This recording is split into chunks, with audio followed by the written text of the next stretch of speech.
Nå. Okay. Vi står her udenfor nu, og det er Markus, der er på kameraet. Og vi skal smadre det her headset, som alligevel ikke dur mere. Så vi prøver at se, hvad der sker med det, efter man lige giver det en omgang. I ved.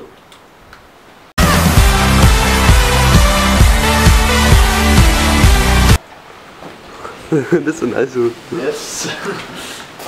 Og på den ene side, så kan man se, hvordan det fungerer.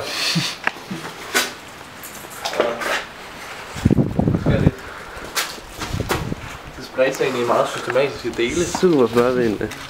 Sådan tænker over det. Det spredt sig mega meget sådan systematisk. Prøv at se to af dem her lige midt på. Ja. Og det her. Og ikke. Det er nice. Ej, fint. Se.